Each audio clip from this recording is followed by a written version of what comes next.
Hey, I'm Samantha Hartley, and I want to welcome you to the Profitable, Joyful Consulting Podcast. Today, we're going to be talking about elevator pitches and how to answer the question, what do you do? You know, over the last several years, there's been kind of a backlash against elevator pitches as being inauthentic and just uncomfortable in general, awkward, and also reducing someone to their profession. Like there's many facets to a person, not just their work. Let's not always be like, what do you do? Well, I think that's really interesting. I've been to parties where people would say, like, what are you passionate about? Or what's got you excited right now? I think those are great questions to ask. But we still need to be prepared for the fact that people need to understand if they ask you what you do. Each of us needs to be able to explain our work and our value through our work to others so that they can recognize if they need to work with us or not, or if they could refer us to someone else. Now, I've talked in past episodes a little bit about how I answer the question, what do you do, and a little bit about messaging, but I wanted to do a deep dive today so that you can hear more of the specifics and how you can put this message together for yourself. One of the ways some guys I used to work with would answer this is to answer the question, what do you do, with what do you mean? I think a smart aleck answer like that is going to be a conversation ender. And that's not what we want to do here. We want to engender goodwill. We want to have a conversation happen. And we want to have that conversation happen with someone who has taken the courtesy of asking us the question in the first place by taking an interest in us. A harsh but realistic way to look at this question is, someone asking, what do you do, is really saying, do I need to know you? We're all busy. We only have so much brain space, and we only have so much capacity for new colleagues and friends and people to come into our lives, new contacts. And so when someone says, what do you do? And they really mean, do I need to know you? Can you offer value to me or to someone I know? Can I offer value to you? They're kind of figuring out if they need to know you, like how you can fit in their lives. And I think when someone asks something like that, you need to say, yes, you do need to know me, but the proof of that is actually in the response to that question. It's in what I call a jaw-dropping self-introduction. And I say jaw-dropping because if you answer the question right, their jaws can fly open or their eyebrows can go up and they can say, oh, wow, interesting. They might say, tell me more. They might say, can you help me? Can I have your card? Like there's all kinds of wonderful positive outcomes for that sentence.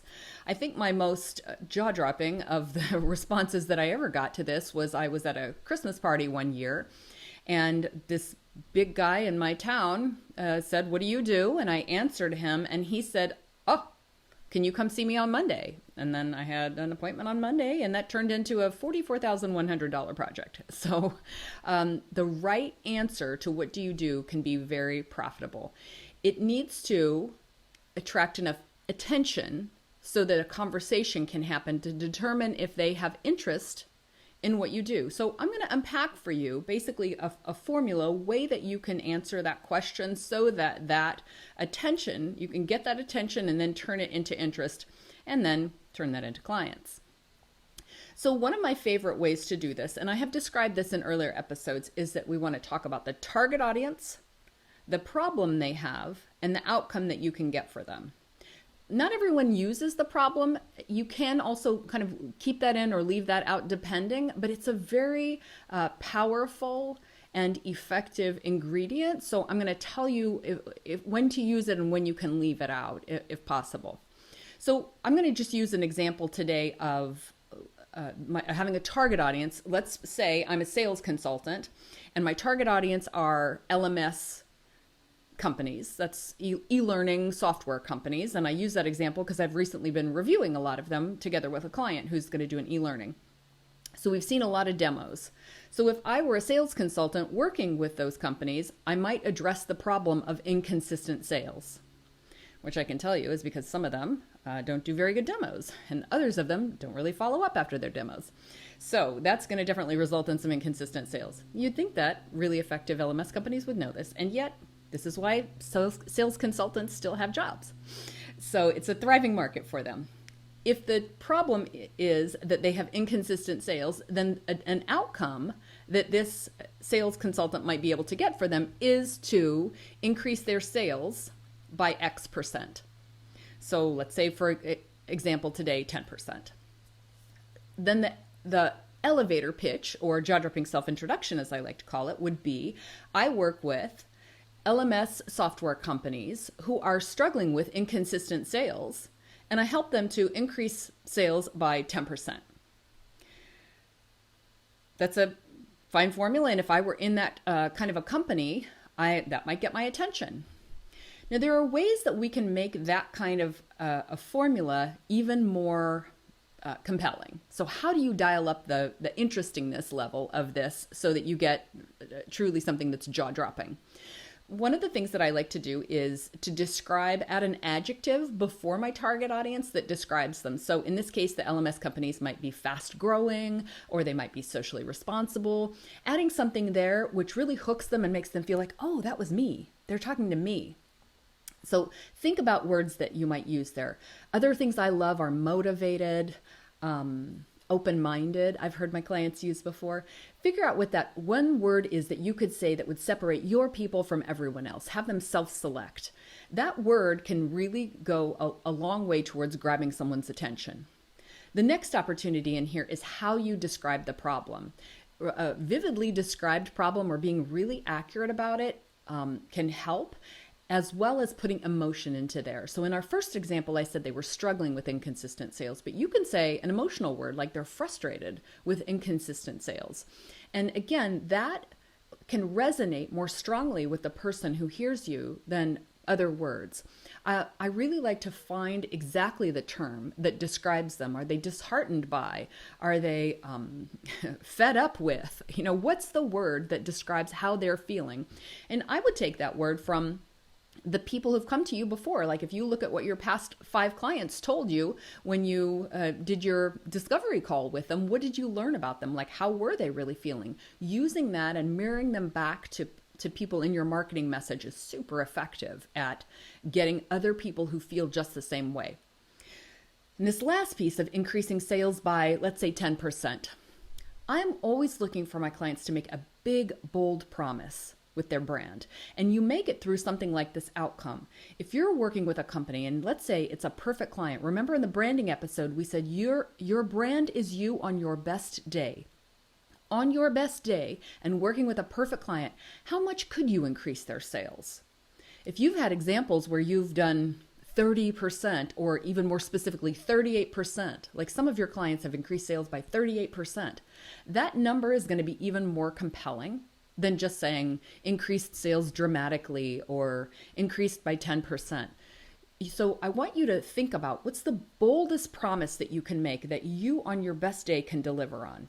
And the reason I love to do that is because when your client hears that, or potential client hears that, they feel excited, like that's what we want. And when you make that promise, you're on the hook, right? You're committed, and it pulls up the best part of you that is like, yes, I can get that result for them. And that comes through in this message. All of those thoughts and ideas that you use to craft this message, all of those memories of like how people felt when they came to you and what things felt like when you got those amazing results. When you put that together, that vibe, for lack of a better term, is contained in your message. That's what makes it jaw-dropping.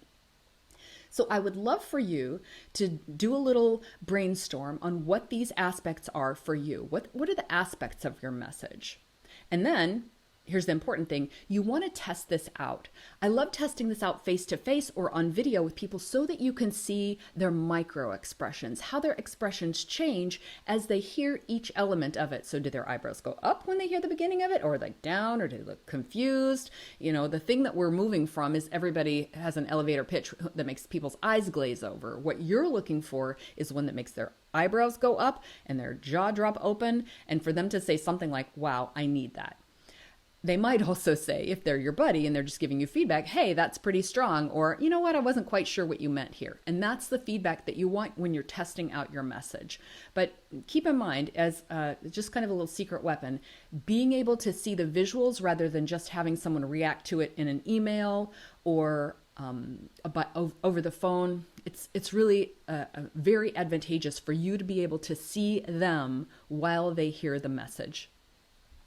And one of the ways that I love to deliver the message is in a breadcrumb style. So instead of an elevator pitch, which basically means, told over the course of an elevator ride down a building or up a building, the idea of an elevator pitch would that it would be concise, short, like an elevator ride. But I've been in 40-story buildings before, and I've heard elevator pitches that were like that. So a breadcrumb is not a speech. It's like someone says to you, "What do you do?" And you give them a little breadcrumb and invite them to follow you if they choose to or not. So I might say, "Oh, I work with LMS software companies who are frustrated by inconsistent sales."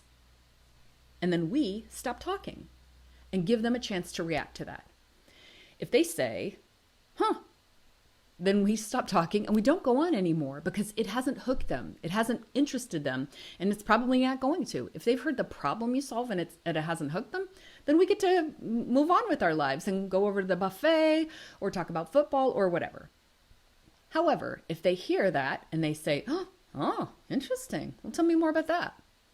Then you get to go on to the next breadcrumb. And then you can say, "Oh, well, I helped them to increase sales by 38% or more." Then we stop again. If that's not grabbed them, then it's not going to grab them.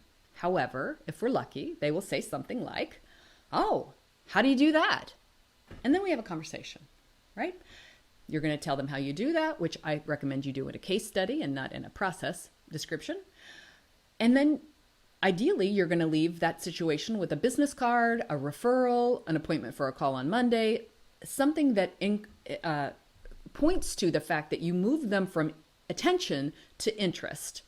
And you can take the next steps and possibly turn them into a client. So a couple more things that you can add to your jaw-dropping self-introduction to make it more jaw-dropping are benefits. So sometimes when you've said what the outcome is, you can describe what ancillary benefits they get from that.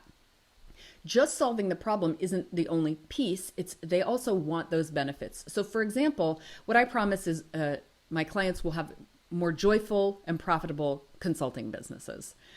Now, most people won't hire me directly for that. They want to hire me to solve a problem, which is they're overworked, they're under-earning, which means they're not joyful or profitable.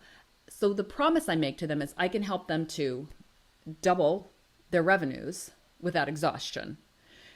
And as a result of that, they will have more profitable and joyful consulting companies. So you heard as a result of, sometimes you can also say so that you can add what the benefit of the solving that problem will be. And if it makes it too long, you can leave that out. If you only have a very short amount of time, you can deliver, I help LMS software companies to increase sales by 38%. You don't have to include the problem in there if you only have a short amount of time. You also might consider just doing the target and the problem at times if you don't have a lot of time. For example, I have been in networking situations when my husband has said his answer to what do you do, which is I help entrepreneurs who struggle with self-sabotage. He hardly ever gets to go on to the rest of his elevator pitch because they grab him and want to tell him all the ways they self-sabotage themselves. So figure out from trial, testing this out in live situations, which parts of your message have the strongest hook, because you can always deliver the rest of them later. And you always need to be prepared to deliver the whole thing. So this is a marketing message. It's a complete marketing message. And you'll be in situations like a BNI meeting, for example. One of those things when they go around the room and you have to stand up and say what you do so that everyone else in the room can understand it. And in that situation, you're going to want to be able to tell it in 30 seconds crisply and clearly and like you've said it many, many, many times before, and not like you just made it up 19 seconds before you stood up, which is what most of the people in that room are doing. It's a highly stressful environment, and you being prepared with a crisp and concise message will make you stand out from everyone else in that room. So this is one of the most essential aspects of your business, is a message that is crisp, clear, compelling, consistently delivered. And speaking of consistently, once you have this down, you want to put this everywhere. You want to put it on your social media, on your in your email signature, on your voicemail message that people hear when they call you and you're not there. There's a lot of places that you can put that message that it can serve you. And I'll tell you more about that in just one second. So be consistent with getting that message out there. One last thing that you can add to your message that I think is super helpful is the without. They want to have this, but they don't want to have that. It's a super fun way to make a message. I help these LMS software companies increase sales by 38% without sacrificing profitability. So you're telling them the thing that they want the most without the thing that they're afraid they have to do to get that. In my case, I help my clients double revenues without exhaustion because they think, sure, I could double them, but I'd kill myself in the process. And I'm like, no, it doesn't have to be that way. So that's a great construction for you to consider when you're putting it together. Target audience, problem, outcome, without thing they don't want. So I've given you a lot of different formulas here. Again, the best thing for you to do is to try them on and walk around in them, see which one fits you best. Years ago, I had a client who was a community bank, and we concluded their message, and they said, we love it. Now what? And I said, we'll put it everywhere. And they said, like, where? And I told them the brand touch points. And I've told you a couple of them on your social media, on your website, your email signature. I have a list of all of those, which is you can download at 36ways.com. So the number 36 and then ways, ways.com. So there's a list of these brand touch points that you can get there, and it'll help you to think, abundantly about all of the places a message can go. It's amazing that it can be doing the heavy lifting out there to bring clients. These are 36 ways that you can be attracting clients to your business, whether you're doing the message delivering or not. Now that you know that you do this message for your core business, for what you do, I want you to also keep in mind that you can write a message like this for all of your sub-brands, for your programs, products, workshops that you do, your speeches. There should be a little nutshell message for every single one of those, and it can follow this formula. That's what's great about this, is it's portable and flexible, and it can be applied to all those other sub-brands. Not just can, it should be applied. So make sure if you have something that you're selling that you can describe it in 30 seconds just like this. I've had people struggle before with writing their workshop format, and I'm like, did you do the Jawdropping self-introduction? And they go, oh, right, I forgot I can use that formula. So use this formula for everything. If you can write the 30-second of it, you can write the full page. So today you've learned about jaw-dropping self-introductions for yourself, for all the sub-brands in your business, the various components that you can use to make it more jaw-dropping, more compelling, more hooky. So be sure to try them out and then get back in touch with me. Leave me a comment anywhere where you're hearing this podcast. For Profitable, Joyful Consulting, I'm Samantha Hartley. Take care. Thanks for watching. Please like this video, subscribe to the channel, and click the bell to get video updates. Thanks.